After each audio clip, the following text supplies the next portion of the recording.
I'm Becky. I teach over in the School of Visual Communication, and it is my pleasure to introduce our next set of speakers. So our next presenters are going to be talking about the project The Wall, Unknown Stories and Unintended Consequences. More than 30 journalists with the USA Today Network from Arizona, California, New Mexico, and Texas flew and drove the entire length of the border wall, 2,000 miles. Talking with migrants and farmers, patrolling with Border Patrol agents and vigilantes, going through government documents, creating interactive maps, and more. The project tells the story of President Trump's border wall using virtual reality. This blew my mind when I started looking at all the media back when it came out, right?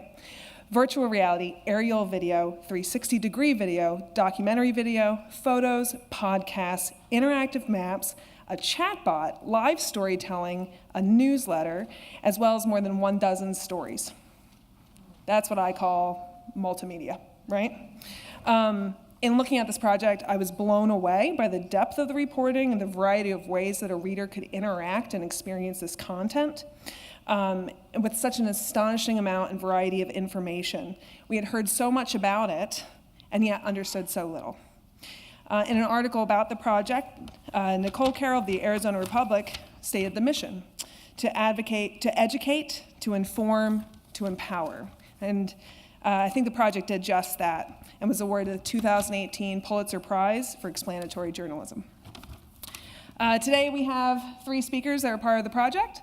Annette Meade is Senior Project Manager for USA Today Network and works with the company's storytelling studio and the emerging technologies team. Her role is to bridge the space between digital development and content creation to help produce top-level and engaging story experiences. Previously at USA Today Network, Meade was a manager of an innovation team, product manager, and website editor. She was graphics editor at the Democrat and Chronicle in Rochester, New York, and worked for the sports department at the Chicago Tribune. Ray Soto is director of emerging technology for USA Today Network. His primary role is to revolutionize storytelling with new technologies such as virtual and augmented reality. Beyond leading a team of former game developers, Soto works closely with leadership across the company to define development, editorial, and product integration roadmaps. He led the network's VR and AR growth and participated in the earliest immersive storytelling ventures with the planning and production of the network's premier virtual reality series, Virtually There, and flagship projects USS Eisenhower VR, 321 launch, and the Pulitzer Prize winning multimedia report, The Wall. Before USA Today Network, Soto was an associate art director and outsource manager for video game company Electronic Arts, where he led cross-disciplinary teams of artists to define projects, unique artistic visions, and create game assets. Shawn Sullivan is editor of interactive graphics and data visualizations for USA Today Network. His team of talented visual journalists and newsroom developers has contributed to award-winning work, including the 2018 Pulitzer Prize winner in Explanatory Journalism and the 2018 Pulitzer Prize winner in Local Reporting. Sullivan's career has spanned the business of presenting journalism on the web. Outside the newsroom, he has developed and launched innovative news products, award-winning mobile applications, and enterprise-grade technology platforms. So with that, let's talk about The Wall.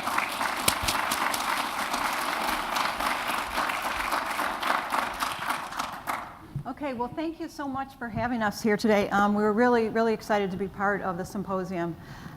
It's a privilege to be among such great journalists. There's a number of people that we've listened to today and more people that we'll get to listen to tomorrow that we're really excited about the work they're doing, but also the work that we've done. So here's the start of our project. How a bunch of journalists across the country managed to shoot 15 videos, write 15 stories, produce a first-of-its-kind interactive map, create full-length documentary, publish a VR project, record 9 podcasts, and win a Pulitzer Prize without most of us ever even meeting one another in person. So one of the things that made this project really new and different and kind of exceptional for the USA Today Network was the way that we collaborated across the network. The newsrooms that we have in the border states, Phoenix, New Mexico, Arizona, and Texas, New Mexico, Arizona, Texas, and California, that was where the bulk of the reporting was done. But there were people from across the network that contribute to this. A lot of the video editing was done out of Detroit. We have a really top-notch team in Detroit that handles that. We had a lot of folks who work out of our company headquarters in Northern Virginia that participated. But we also had developers who were based in Iowa. We had folks in LA. We had folks in Milwaukee. We had folks in Indianapolis. We had folks in Rochester. We just pulled from all over the network to be able to create this project. And it was by far the largest collaboration that had ever been done across our network. So you've already met us. So we're going to start at the beginning. This is where this project sort of found its roots. Oh, we don't have any noise. Is there audio? Oh, there it is. Okay.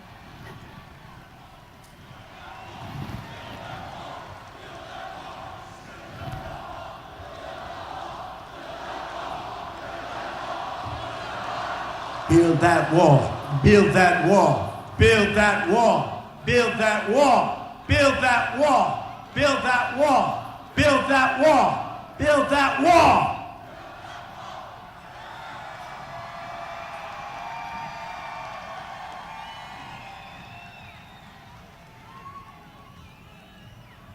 So, we're gonna build it. Who's gonna pay for the wall? 100%. By the way, 100%. So that brings us to the way the story got, the way this whole project launched. Donald Trump, during his 2016 presidential campaign, obviously that became a rallying cry. And our reporters and the editor, Nicole Carroll of the Arizona Republic, she was the editor there at the time, they were at a rally, a Trump rally in Phoenix, and this was all they heard all around them, was this chant. And then this started to carry over to other places around the country.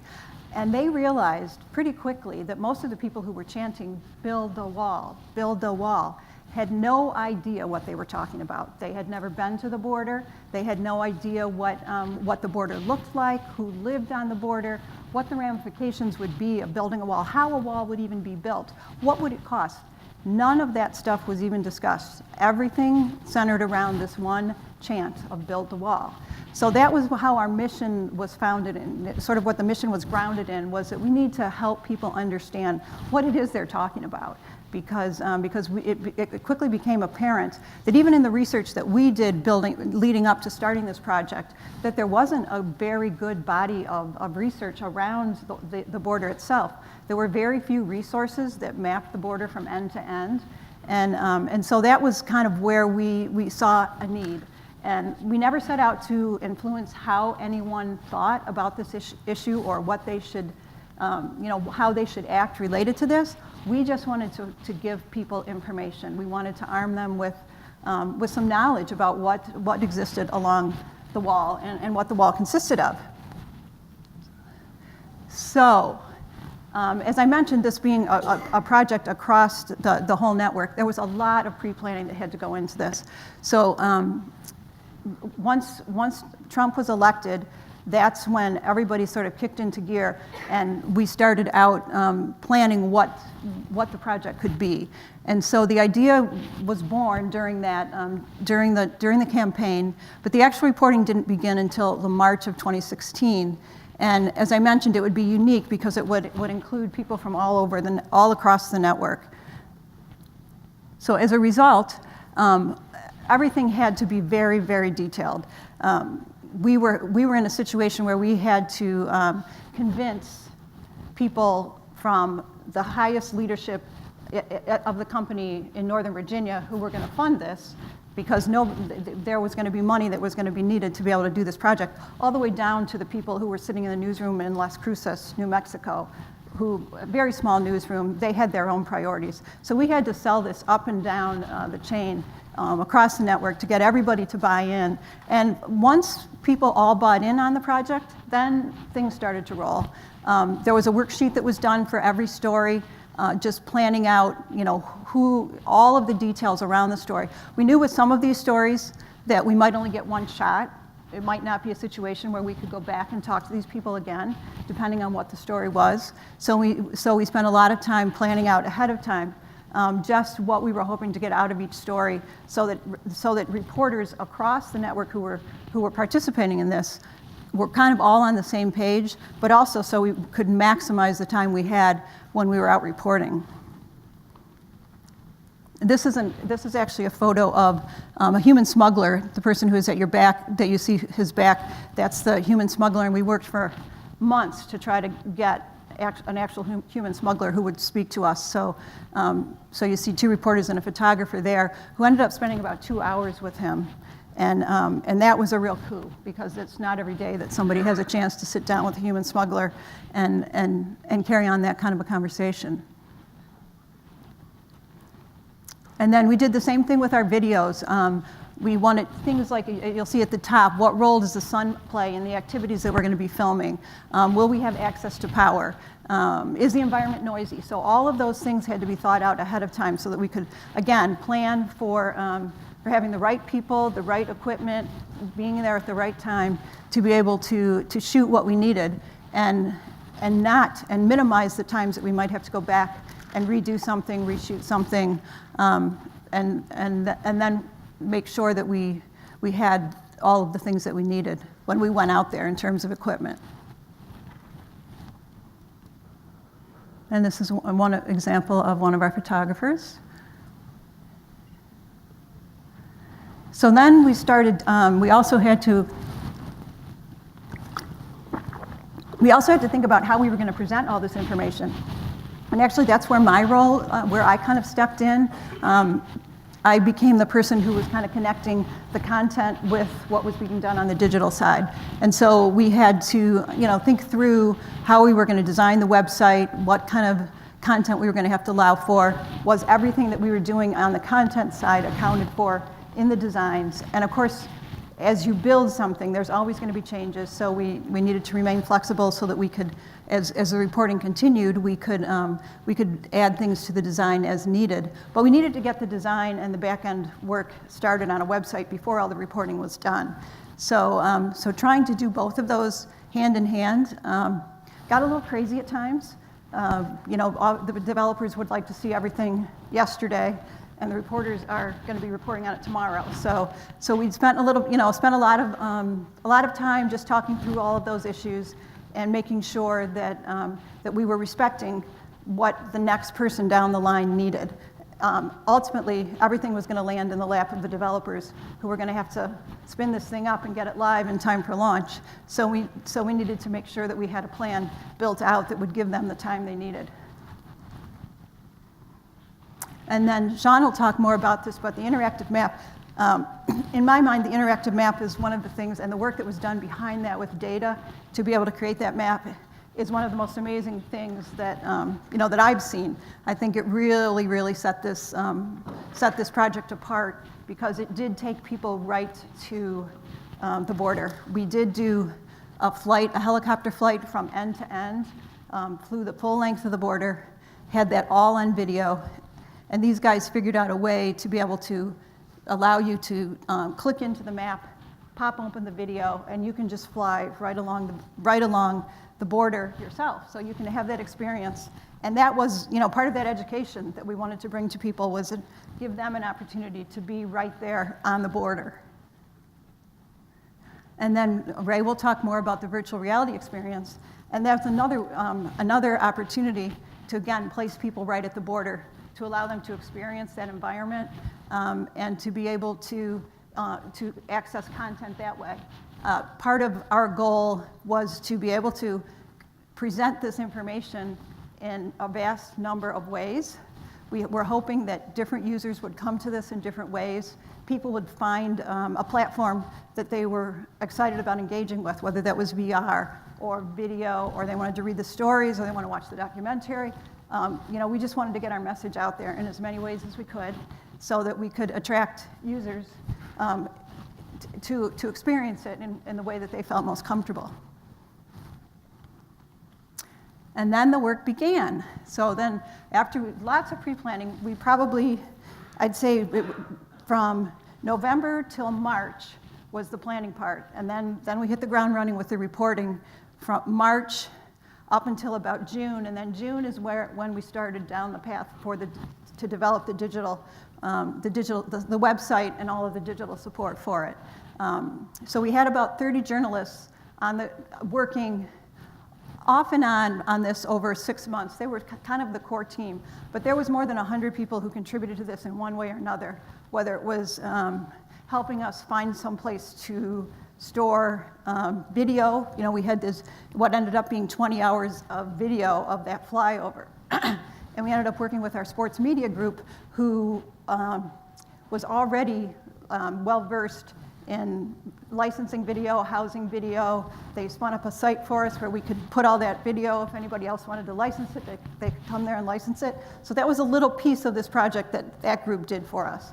And it was like that throughout the course of the project. Whenever we sort of found ourselves needing a solution, we would reach out across the USA Today network, and we would find somebody who had an answer for us. And everybody, you know, was really great about working with us on those things. So we were really, it was a great accomplishment for our team, not only the folks who were the core folks, but everybody else who touched this. And just to kind of give you a sense of how we were tracking everything, this was a spreadsheet that had 18 tabs in this document where we were just logging everything. And I think this goes back to what you heard also from some other people who have talked, especially the team on the opioids this morning. It was about gathering everything we could gather and then logging it so that when we needed to go back and find it, we could do that. And so we just had everything that we needed for this project was in this spreadsheet. You could come here, you could find it, and we saved a lot of time going back and looking for things because we had everything logged here. So this was a really, really important tool.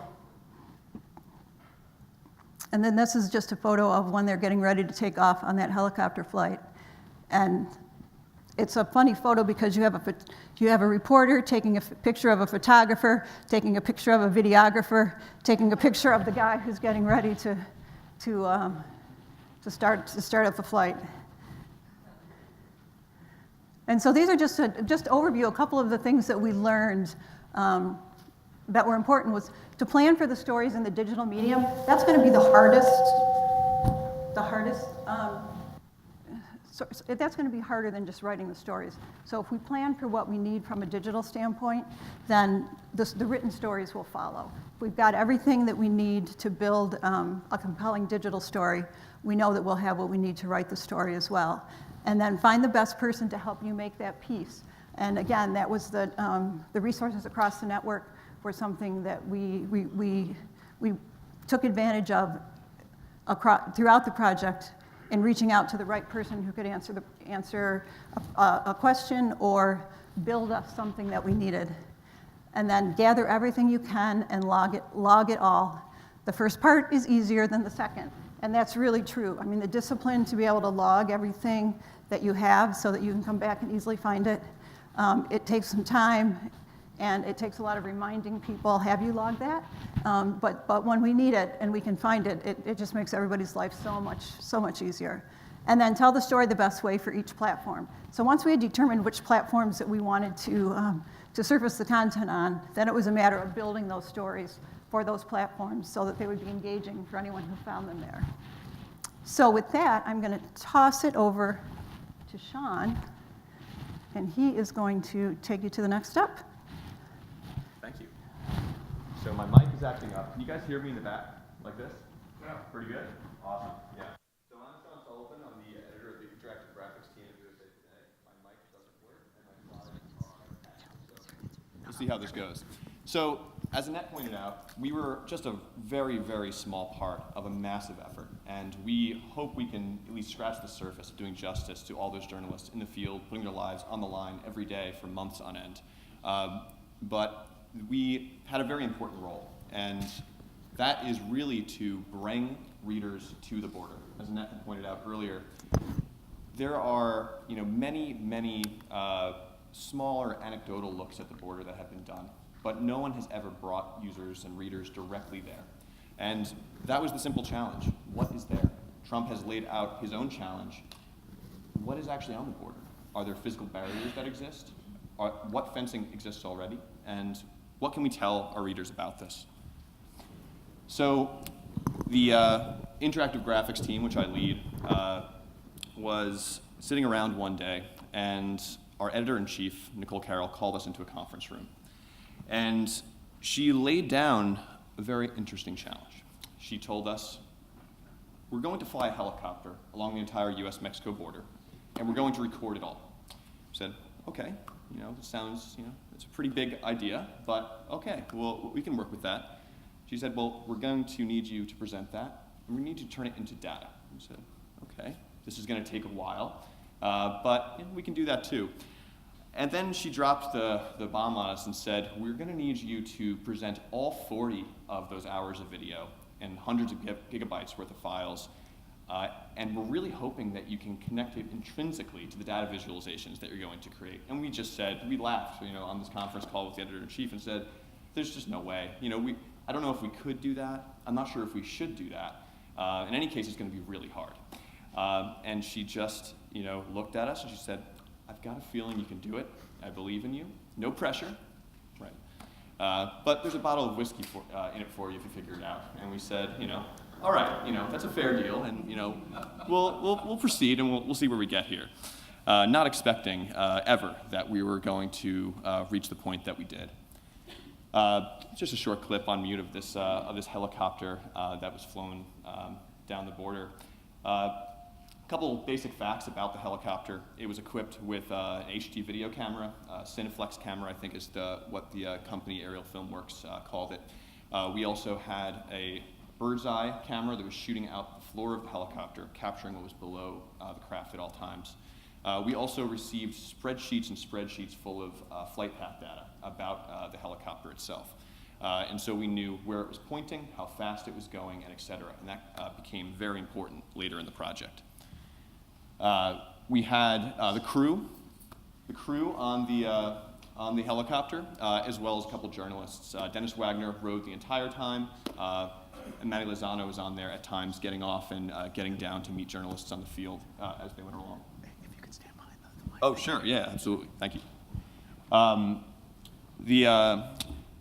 And so this is what we got back. This is, we're going to get into the details in just a few minutes, but this was the general idea. We had this slow, planet Earth style HD video of the entire border.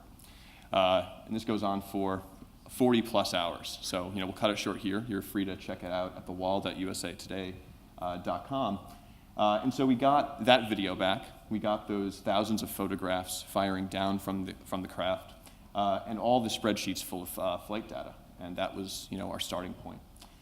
This is a look at what the overlay that we received from the company looked like. And you can see that we had all of this flight data superimposed onto the screen.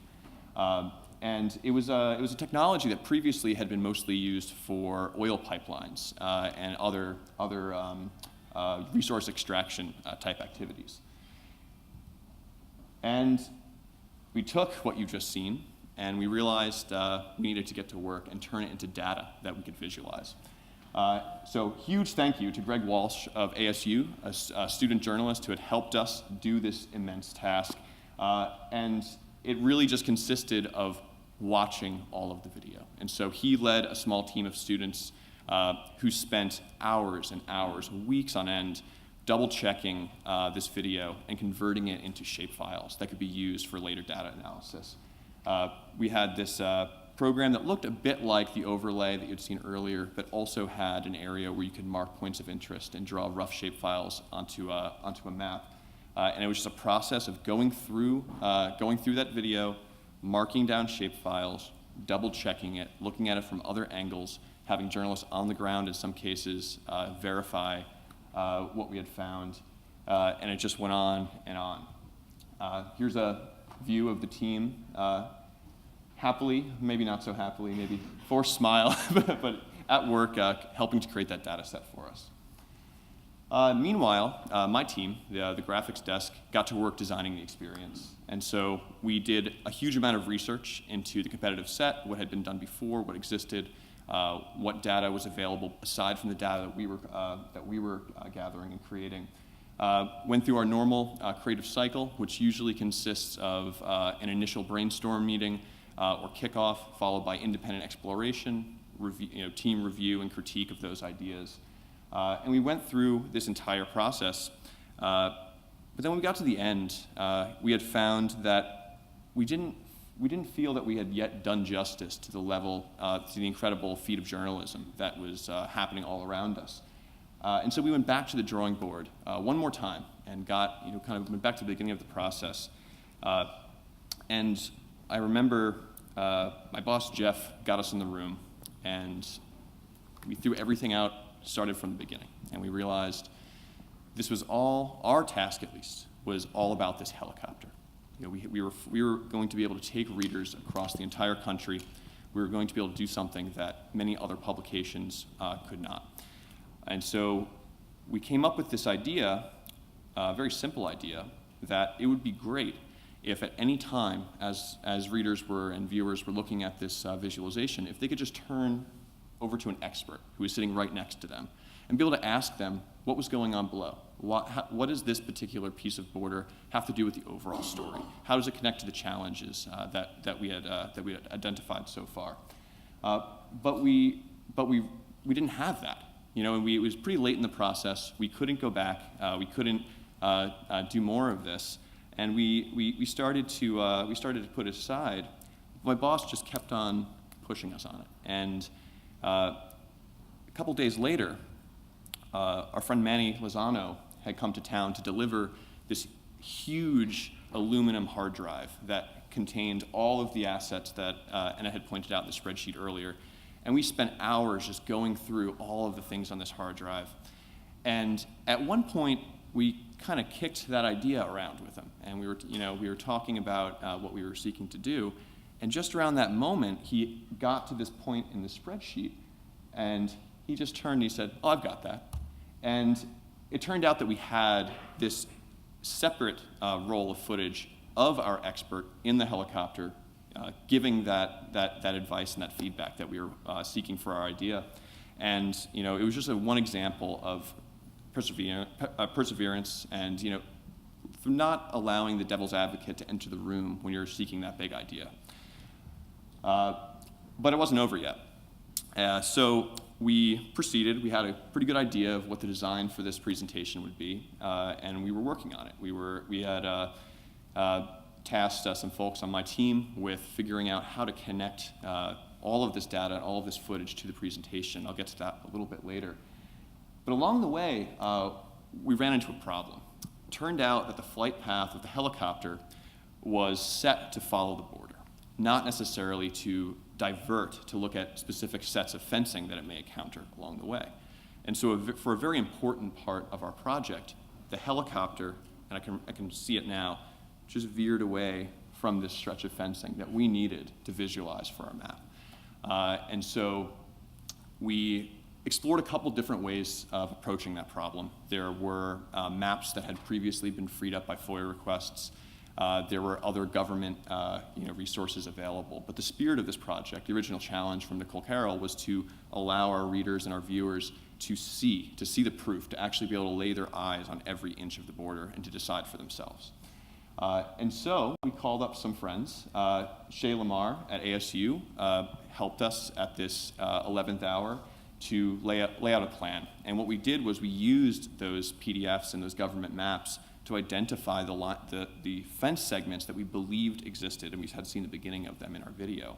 And then Josh Susong recruited some intrepid journalists to actually drive out in pickup trucks to the border to verify with a GPS marker along those fence segments, thereby verifying that they did in fact exist and that we could rely on them for our presentation.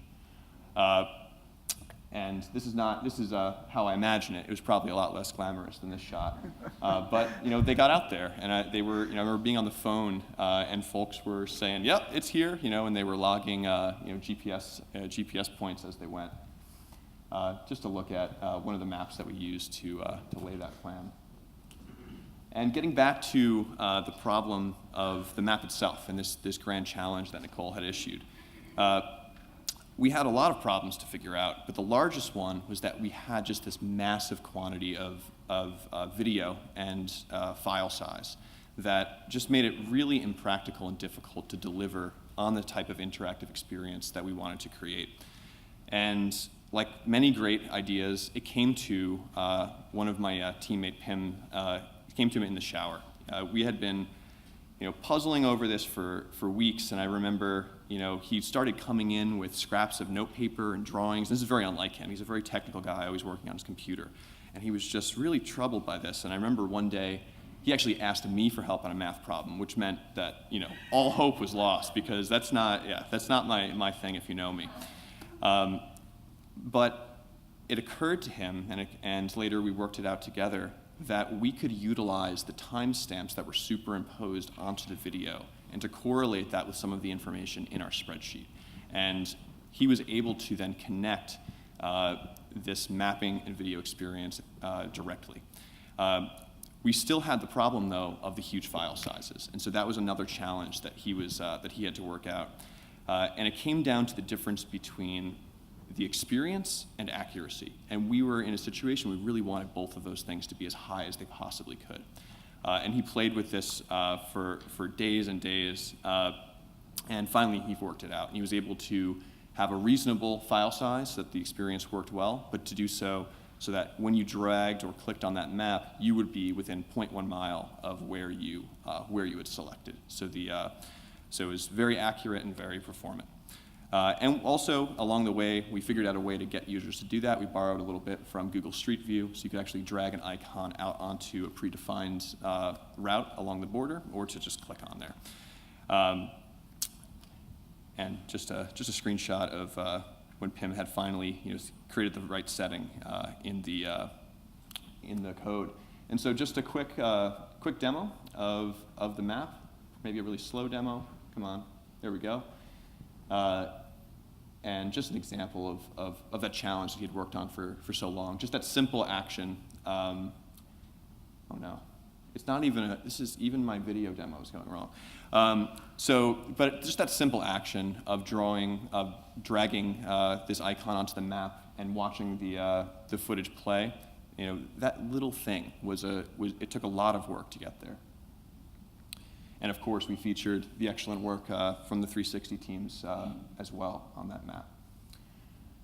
And so, one of the final things we had successfully created all of these visual experiences. Then we looked at it and we realized, this is some great work, but it's still not a story. It's just a map. There are stories within the map, and you can dig into it and you can find it, but we weren't quite doing what we had set out to do. So again, towards the end of the project, we decided to write a story and to present the basic findings that we had learned from this data analysis, and presented it as a simple scrolling story that led into the map. That happened, I don't even want to think about how late into the project. I remember being on the phone with Josh Susang and just very quickly going over all these copious notes that we had generated and writing a quick story. Ended up being a really successful piece of the project and helped people to get to the map that we had created.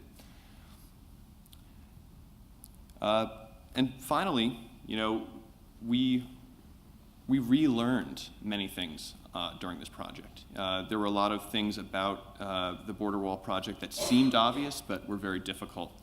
But ultimately, we learned that things are done best when we do them together, that visualizations and data is best proven when users and readers can see it for themselves.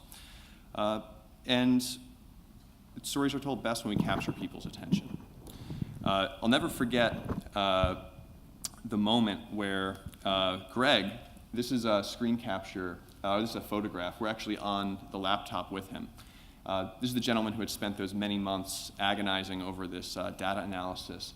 And this is the moment where he first got to see what he had created. He had done all of this nitty-gritty spreadsheet work. And then finally, when Pim had solved that problem, we were able to show him how the map would work and how the video would display. And as Josh puts it, this is the first time he had seen Greg smile for about 4 months. And he was on the verge of tears just from happiness and seeing the final product. And it's the moments like that for us that really made it all worth it. And yes, in the end, we did get that whiskey. Nicole, Nicole held true to her word. She delivered it as promised and told us that she believed that we could do it the entire time. And that was also, a huge part of this project. It was just the backing, it was the confidence that our editors had in us to complete this work. And with that, I'm going to turn it over to my colleague, Ray.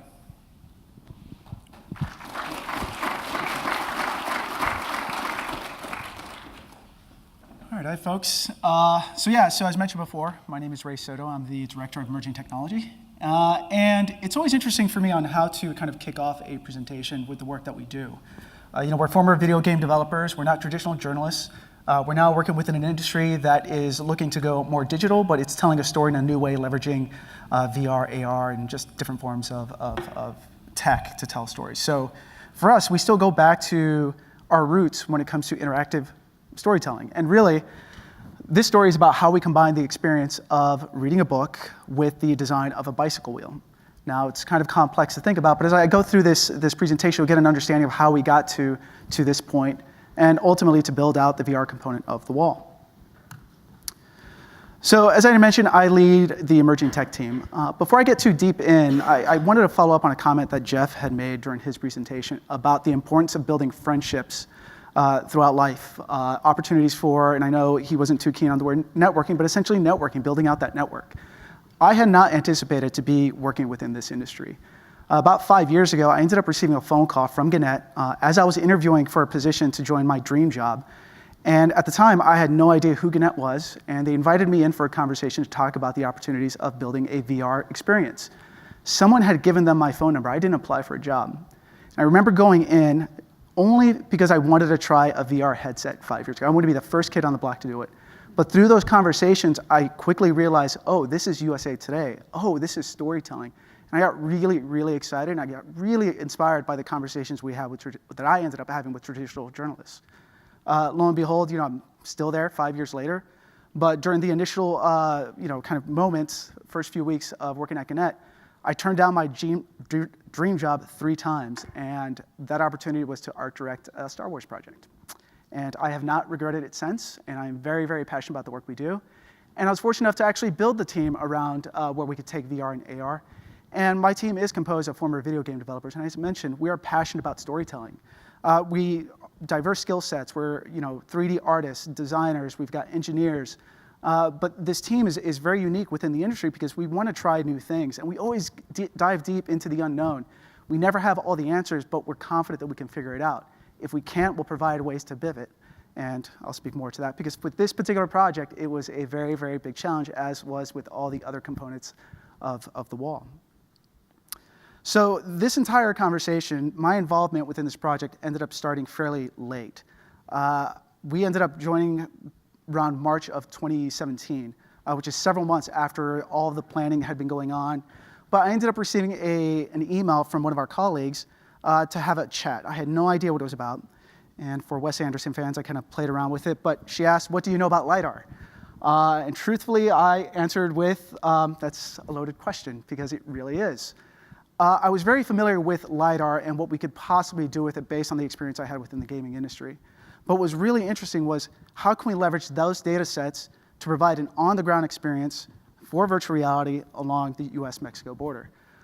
It was something that I was very upfront with, that I wasn't too sure how we could do it, but I'm really interested in exploring it and see if there's an opportunity to get onto this. And then she had mentioned, oh, and we have a helicopter. And I got really excited because at the time, folks were really interested in drone photography. And I was like, I want to go a step up. I want to do the helicopter side of things. But what I hadn't realized at the time is the complexity of the coordination around that. I mean, honestly, the pre-production side of things, already, the other stories are already being developed. Ours is a unique workflow, but it's really coordinating with not just the journalists, the stakeholders, but also with the pilots and the crew to determine, flight paths. I mean, working with them to figure out which are the areas that we would like to capture that are unique enough to tell a component of the story, that are visually unique, and provide an experience to a user that they feel as if they're actually standing there and they want to actually explore and discover the stories around it. So what we ended up doing is we ultimately picked 8 locations. If you haven't tried the VR experience, you will have a chance to later on today, but you'll get a sense as far as why we ended up picking those areas. Things from canyons, being able to stand next to a fence in Tecate. We've got Mount Cristo Rey. So each one of these locations has a very unique story, from drug smuggling, human smuggling, to communities divided. So it was fairly complex, and we wanted to leverage this tech to be able to tell those different stories along the border. Honestly, it was a logistical nightmare. We were passing around terabytes worth of data back and forth and across the country. So imagine a helicopter crew capturing our data along with the rest of the stuff for, let's say, Shawn's part of the project, where they were capturing LIDAR data sets and capturing photos for us. They would land, upload everything onto a hard drive, and then mail it to different locations to make sure we had enough backup. So for us, it was kind of waiting, receiving, seeing what we could do with it, and reacting to it. And as I mentioned, thankfully, we asked for photos as a backup. So the LIDAR capture process, I'm not sure if many folks are familiar with it. In loose terms, it's essentially a technology to capture topography, surveying. You see a lot of driverless cars using it, but essentially it's a ping of light, infrared light. And what is captured based on the depth determines topology in our case. So first thing that we had to do, as I had mentioned, was approve flight paths. I remember receiving several PDFs and obviously working with other folks to determine, is this the path that we want to go at? And at the time, I wanted to go big. So we were capturing up to 50 square miles for each of these locations, which was insane. If you were to ask me if I would do that again, I would say no. Because it was the amount of data we had to sift through just to get what we needed was fairly, it was a big task. We also had to define the capture specifications. As I mentioned, the 50 square miles.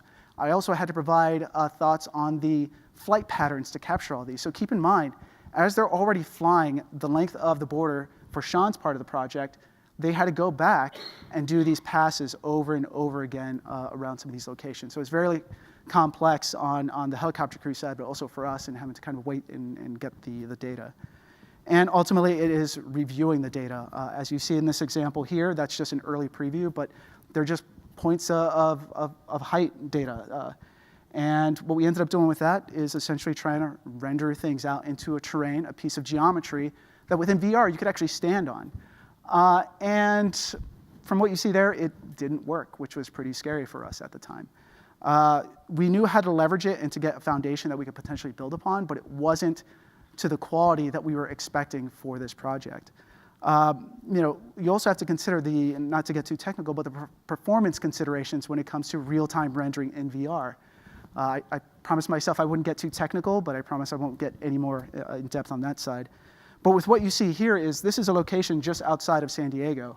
What you notice here is essentially the US and Mexico side, and that is actually a bullfighting ring stadium.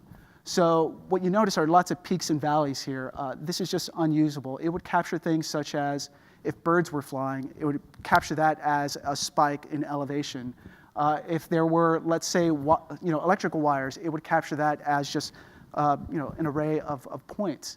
So ultimately for us, this just did not work, and it also didn't give us any texture information, so it was fairly unusable. We were still trying to explore as much as we can, and last night as I was kind of continuing to go through this deck over and over again, I decided to look through old emails, and I found this image that I ended up sending to a few stakeholders as far as what we had. And ultimately, when I look at this now, I'm fairly embarrassed by it just because it wasn't great. And what I mean is, take the LIDAR information. This is a sample of Tecate. This is 1 square mile where we reproduced the 3D geometry via height data. And then we applied the geotiff as a texture directly mapped on top of it. And then we rendered it out. Now, visually, from this distance, it looks fine. But once you get on the ground for a VR experience, because that is our goal, it just didn't hold up well. And the amount of work it took just to get to this point for 1 square mile, when we had 50 to work with for each location, just wasn't cutting it. And as I had mentioned before, I'm really, really glad I asked for the crew to capture photographs. So what we ended up doing was we leveraged a process called photogrammetry. For those who aren't familiar with it, essentially photogrammetry is capturing a series of photos with some overlap, throwing them within a rendering process, rendering software to spit out a 3D model. And the very first pass that we had done with the photos, resulted in this piece that you see right here. The quality of the textures held up well enough. We were actually able to stand on the ground in VR, and we knew that we had something that we could build upon. So we ended up having to do a shift from LIDAR to photogrammetry, which is something that we were much more excited about because we knew it would work, but the amount of time it took we hadn't anticipated. It was a very slow workflow. As I mentioned, 50 square miles, have to render everything through, then pick out bits and pieces from those terrain and trying to refine it for these areas of the stories that we're going to create. Lots and lots of manual cleanup, which I will highlight now. So it's a very time-consuming process. So each location roughly had about 1,600 photos, 1,200 photos at 16.2 gigabytes. Now imagine processing that, waiting about 24 hours, coming back the next day, and just crossing your fingers, hoping that it resulted in something that was usable. Most of the time, it actually failed on us. We would return maybe a day later, come back the next morning, have a cup of coffee, and go check the computer, move the mouse, and the app would crash. So it took several passes for us to be able to get something that worked out well. But from 1,200 aerial photos to millions of polygons, when it did work, we knew this was it. It's like, okay, now we've got something that is usable within our rendering engine to be able to tell this story. And then 24 hours to process, adding layers of information, textures, and on from there. So these here are kind of just screen captures, fairly low resolution of the final results. This here is just outside of Tecate, and we layered in, foliage. We had grass, trees. We ended up creating the actual fence itself, referencing lots of images to ensure that we faithfully represented each of these locations. If we didn't have anything, fortunately, we were able to reach out to photographers that were either out on the field so they could capture images for us, or they would drive out and capture more and send them to us to make sure that we're doing things the right way. But this is only a component of it as well. We also have to integrate audio. This is virtual reality. We want to create an immersive experience. So we also asked the folks to capture ambient audio for us. So you could hear in the background grasshoppers, crickets. You could hear birds chirping, the wind rustling, affecting the fence. So if you have the chance to try the VR experience, really, listen in, close your eyes. You'll get an understanding of that. The visual is only one component that you really have to build that full immersive experience. Same thing applies to Big Bend. When you're standing at the base of this canyon looking up, it is massive. We picked this area just because how are you going to build a fence, across this massive crevice here? But leveraging also the ambient audio really kind of helped tie that piece together. And lastly, Mount Cristo Rey. Folks make a pilgrimage up to this statue at the top of the mountain. We ended up incorporating ambient audio of crowds. You could hear trains in the background. You could hear, again, birds and the wind rustling. So it was we had a pretty good foundation. But now I want to go back to the book and a wheel. For us, we realized that we had the visual side of things. We had essentially the foundation of this project, but ultimately something was missing. When it comes to virtual reality, you really have to you have to meet the user's expectations. Essentially, their expectations of VR is complete freedom. But what we wanted to do is leveraging the functionality of a book, folks understanding the narrative arc, beginning, a middle, and an end, but providing the flexibility for users to explore and discover the stories the way that they feel they would want to take things in. So I referenced a bicycle wheel to my team. Now, when you think about it, when it comes to most interactive stories, you have a main hub. From that hub, we have lines out to different stories. But what we want to do is connect all those stories, and that's the rim. So user has the opportunity to not just move from the hub, but hop between each of these stories going back and forth, and it just makes sense to them. So leveraging a book and a wheel, that's how we combine the two to create this experience. But we still weren't there. What's missing is the story. The UX is just one component of it. We've got the visual, we've got the UX. The story is the most important thing. It's the only reason why any of our work actually makes any sense and actually resonates with audiences who are interacting with our content. This here is one of our late examples, demos that we had with Nicole Carroll. She came in for a review. I was really excited to show her, but I told her, I'm very concerned that we don't have a strong story within here. We have all the components. She was reviewing with us. Josh Susong was out with us as well, and we were able to react fairly quickly.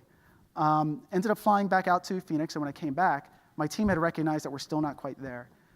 In the previous slide, there was a bullet that mentioned that we built this within 2 weeks. It was a 3-month development cycle. We were exploring LIDAR. We had the foundation.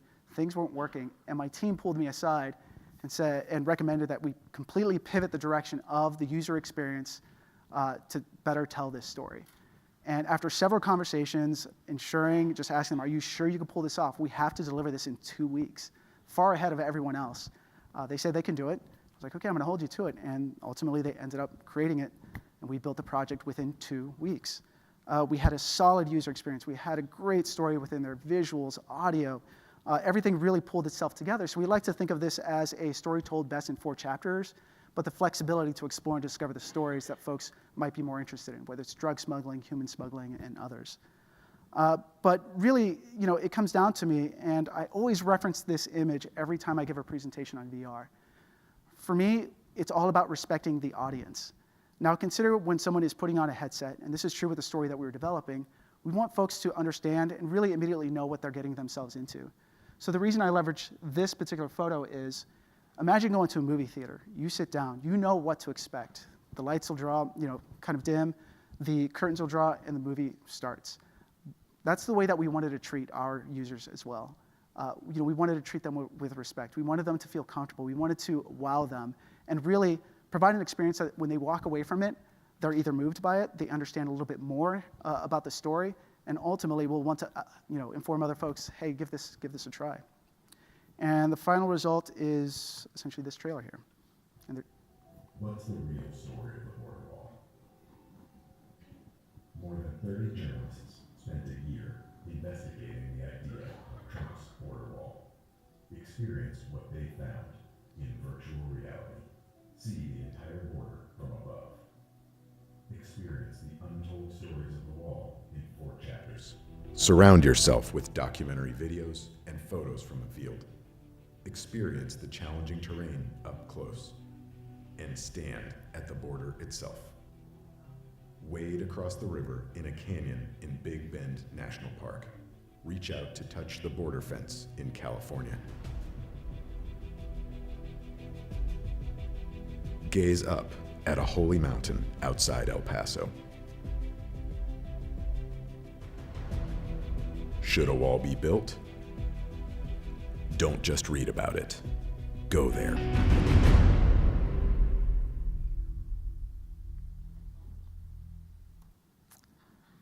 I still get chills when I hear Josh's voice on this. It's pretty amazing. So to recap the VR development side of things, it was quite a bit of a challenge working through very, very tight timelines. We had a very unique workflow, but being able to leverage and work with all the journalists, all the developers that were supporting that project definitely made things much easier for us, so we feel very fortunate on that side. As I mentioned, strong collaboration, but working with the pilots, was something that we weren't too familiar with, so it was interesting proving flight paths and providing recommendations. 3 months total, and honestly, none of this could have been possible had it not been for the Journalism 360 grant that we were awarded to support the VR component of this project. It really helped cover a lot of the expenses we had with LIDAR capture, transferring data, and really building things out. And it's one of those things where I honestly feel very fortunate as a former game developer to work for an organization that supports our vision for interactive storytelling through emerging technologies. So this project is just one example. We're pushing it to augmented reality, but with what we built, we're very proud of, and thank you.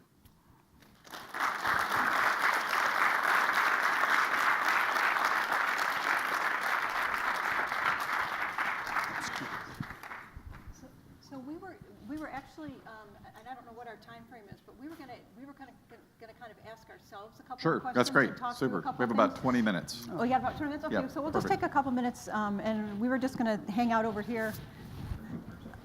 Turn it off. I guess maybe we'll lose Shawn. That might be a good idea. But a couple of things that we wanted to just kind of talk about were some of our favorite moments from the project. And so I don't know, Ray, if you want to start with what your favorite moment was working on the project. Yeah, so I kind of hinted at it during the presentation. When Nicole Carroll and Josh Susong dropped by, towards later in the development, to review the work that we had done. While we were pretty excited about what we were building, that story was missing. And Josh, he's amazing to work with. I'll never forget, he put the headset on, and as he was reviewing the work, he was kind of mumbling to himself. He was building out that narrative in his mind. And he threw off the headset, and he took a piece of paper. He was like, give me a pen. And he jotted things down, and he yelled, get me to a podcast booth now. So I ran up with him to the 3rd floor, got into a studio, and he started speaking, telling this narrative, and I was blown away. I was like, all right, this should work. We ended up putting it onto an USB drive. We integrated it into the project, and I'll never forget putting the headphones on with the headset, and that aha moment, this is it. So for me, that was one of the most exciting aspects, just because how quickly Josh was able to jump on it. Yeah. What about you, Shawn? I think for me, actually, it came later in the project. We had been, just like Greg at ASU, had been so close to the work the entire time. We had our own tunnel vision in that way, and although we were on calls and we're constantly hearing all of these really exciting and interesting stories from the field, for me, it wasn't until I actually saw the documentary that you all will see later tonight. That was, for me, the most impressive and exciting part, seeing it all laid out before me so neatly, as you put it, for the audience. That's when it all came together for me, and that was one of the most exciting parts, seeing what we had all created together. And I remember when I was pulled into the project, flying out to Phoenix, it was in June, and just in a room, there was probably about 20 people in that conference room. We were there for 2 days just to start to talk about what this was going to look like from a digital standpoint. Most of the people in that room I had never met before. And I remember I got on a plane and was flying home and said, oh my God, what have I just gotten myself into? Because I realized that I was going to be the project manager on this, and there was just so many things that were at play. But that quickly, my mind quickly came around to, okay, this is what we got to do, and we're going to figure it out as we go along. These are all fabulous people that we're working with, and it's never been done before. So I think we'll have a little wiggle room to figure it out as we go, as we progress. But it turned out to be such a rewarding experience. And the other thing that we just wanted to talk about was, were there any things that we learned about the border and took away from that, that still stay with us personally? Because you can't do this project without being totally immersed in what was going on at the border and all of the reporting that was done. Yeah, I mean, for me, the first thing is the vastness. Just spending so much time with that footage, just slowly panning over the border, hours and hours. You could watch it for days and days. And this is a helicopter that's moving at 200 miles per hour, right? We'll have to check this flight speed data, but that alone was perspective changing for me. And then on top of that, it was the findings themselves. It was, because it's easy to assume, when you hear political rhetoric, oh, well, there's fencing there, right? And the border's mostly secure, right? Or, this is completely unnecessary, or maybe it is completely necessary. It's easy to jump to those conclusions that are so easily, or so readily presented out in the media. But learning that it was so nuanced, that, there was a lot of fencing available. There also were huge swaths of unsecured border, and many areas where it would be completely impossible to build fencing if you could. Not to mention, of course, all the communities who would be affected by those efforts. But it was the vastness of the border that did it for me. Yeah, I think for me, it's somewhat echoing what you had just said. Being pulled fairly late into the project, I was playing catch up, but really having an understanding of how complex this issue is, I just wasn't expecting initially. But as all the footage started to come in, I just wanted to know more while I was, working on this project. For obvious reasons, not just because we're working on something, but just out of curiosity. It was always interesting to start receiving photographs of, 13-foot tall steel fences where they all of a sudden just end, and it's just vast desert. Just seeing images like that just caught me off guard. But the story specifically, with the human smuggling and how dangerous it is, communities that were divided where they essentially, the perfect example would be Mount Cristo Rey and the pilgrimages, to reach the summit. And the effect to some of the species in which they cross the border to for mating. And if there were events to be built there, that could possibly wipe out species. So it was stories like that I hadn't expected, and it's one of the things that really surprised me. Yeah, and I can kind of echo what they're saying as well. I mean, one of the stories that we did, and you'll see this in the documentary as well, was about people who chose to cross the border through the desert, risk their lives basically to come on foot, and oftentimes the people would be captured, or sometimes they would be lost. You know, there were definitely hearing those stories about how a wall might push people further out into the desert and make it even more dangerous. But at the same time, you have to think about the fact that we have immigration laws for a reason in our country, and some of the people who were crossing back over had been deported. They had been here, they had committed some kind of a crime that caused them to get deported, and they were coming back. So you want to say, everybody come, and just open the border and it'd all be a happy story. But it is such a complex issue, and especially when you start to think about the legal ramifications of it. And so that, I think that it was very hard to not walk away from. There was no clear answer in my mind when you stepped away from it. I mean, certainly I had opinions about what I thought should or shouldn't be done, but like both Shawn and Ray said, it's such a very, very complex issue, and certainly can't be summed up in a 3-word chant of build the wall. Mm-hmm. So yeah, that's what we have, and we'd like to open it up to questions on, if that's okay, if there's people who have questions about any part of the project, we'd be happy to answer those. Hi, my name's Cole Bellinger. I'm a senior screenwriting and producing major, and I just want to say, preface my question really quick by Ray. I'm really inspired by your story as someone who kind of comes from outside the traditional journalism track, that it's nice to hear that I can maybe get a job. It's a great thing to hear. Oh yeah, no problem. So I guess my question, I was given some great advice last year about VR and just technology in general, being that our only constant is change. And I just wondered how the technology changed during the long process that this project was built on, and how you reacted to that technological change. That's a great question.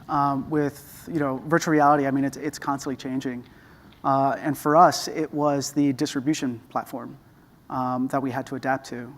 Originally we were going to distribute a downloadable, executable. I mean, most folks wouldn't do that for obvious concerns of viruses.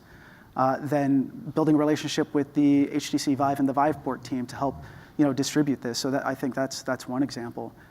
For us, it was also the traditional technology, ambient audio capture, when it comes to ambisonics, spatial audio components. There's so many different things for us that we had to adapt to. Technology-wise, we were very fortunate with VR that within a 3-month span, not much had really changed. I think the dust has settled when it comes to the platforms, Rift, Vive, and whatnot. If you were to ask me how things have changed since then, quite a bit.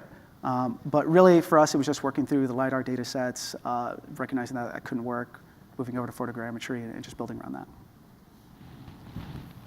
When I saw some of this work previously, I was really struck by one of the video clips of a young woman who was searching for her brother, I think it was. Is that in the documentary? Mm-hmm. Is it possible to play a little bit of that now, or is that not practical? Because it's so powerful. The trailer has a little bit. Unless, I don't know if you could speak to that part. But. I mean, I don't want to distract from the questions, but I really want people to come tonight, and I think that's a compelling. You guys keep talking, and I'll pull up the trailer. Okay. What I was really struck by was that this young woman was essentially narrating her own story of searching for her brother, if I'm remembering it correctly. Mm-hmm. Am I remembering that correctly? Yeah, absolutely. That particular story, I'll never forget.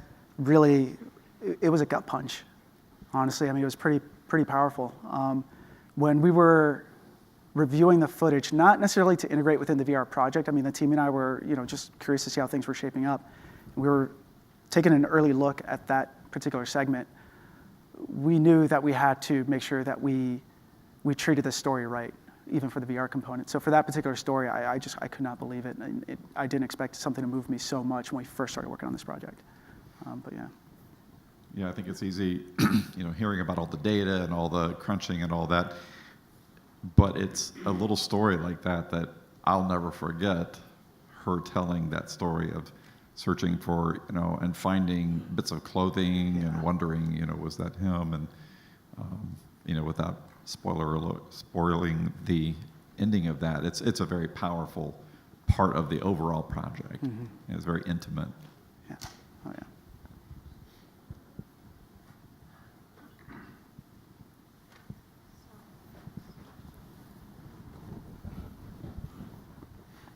Correct me if I'm wrong.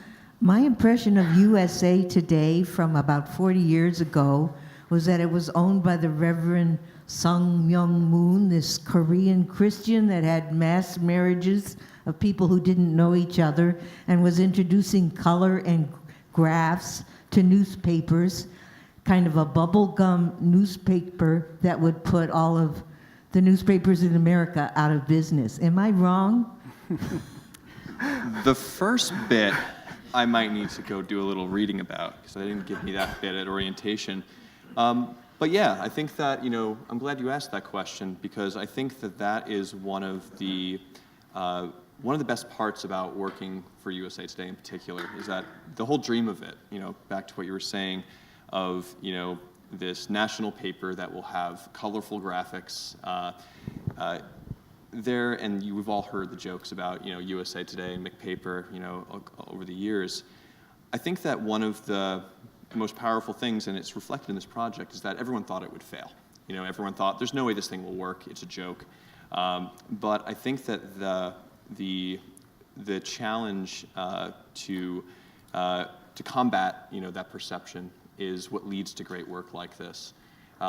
And also, that bubblegum, colorful presentation is actually a big part of our heritage. And I think that focus on visuals first is what led to a project like The Wall. And it's, we were both, called in early by our editor-in-chief at the ground level of the planning of this project.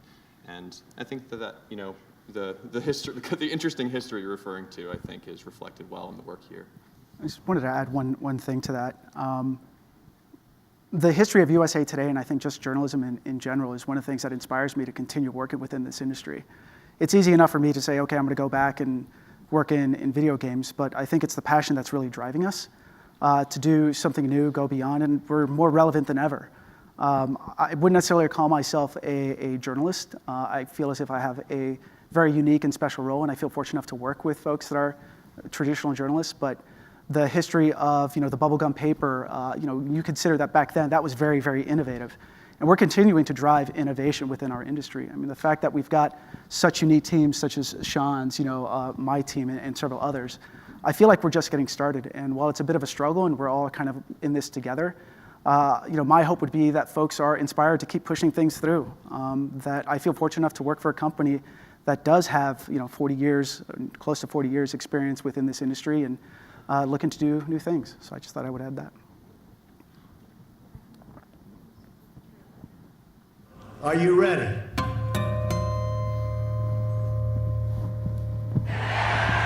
Are you ready?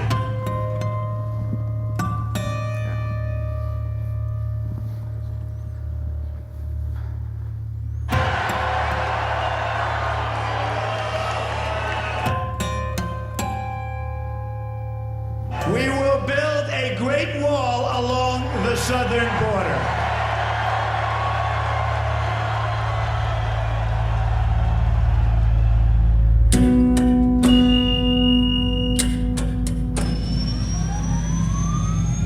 We are starting a 2,000-mile journey along the U.S.-Mexico border.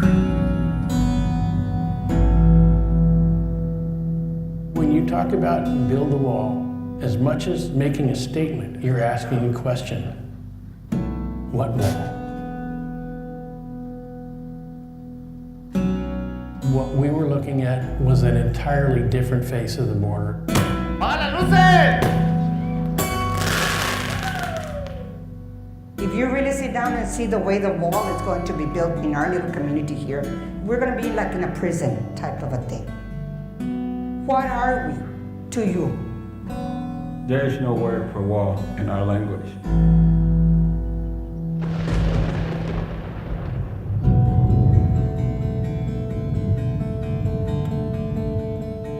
Many of the key factors that we're looking for is the anti-scalability, anti-digging, anti-breaching.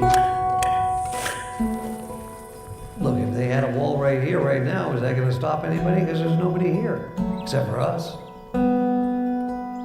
Every time we've done something to try and secure the border, smuggling organizations have tried to come up with some way to end run us. ¿Te lo puedo asegurar? Que sí. Where we're walking to is where my brother was walking through when they said he got left behind.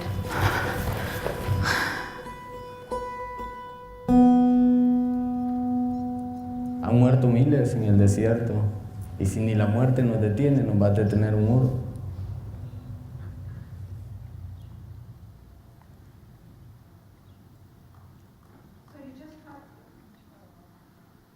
Just caught a little bit of that at the end of the young woman who was in the desert searching for the remains of her brother,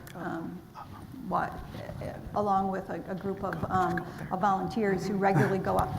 Oh, what did I do? Oops. I don't know what's coming. Let's stop it. Okay. Looks all right. Sorry. But that was a group of volunteers that regularly go out into the desert to just walk and try to find people who may be in distress. They leave water so that people who are out trying to cross the border have a source of water that they can pick up along the way. Yes, we follow her story much more deeply in the full-length documentary. That's kind of like the thread that runs through the whole documentary that we're showing tonight. Well, I wanted you to see that just as a tease because the full documentary is a really impressive, carefully crafted piece, and it's really beautiful and also powerful, both beautiful and powerful. One last question, Eric? I was just curious to know what your predictions are for the future relationship between virtual reality, 360 video, and journalism.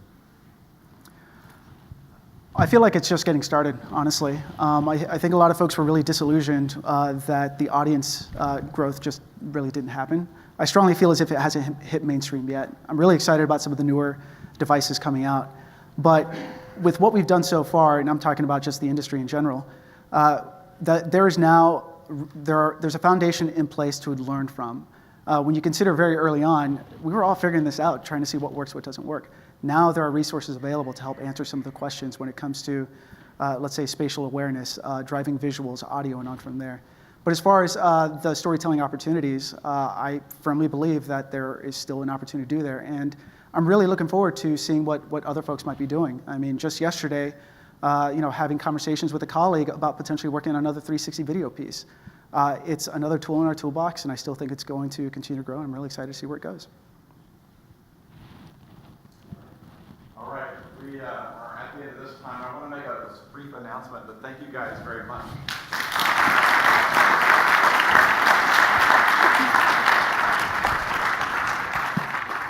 Eric, I think this question really is a great segue to the VR demonstration that's going to happen over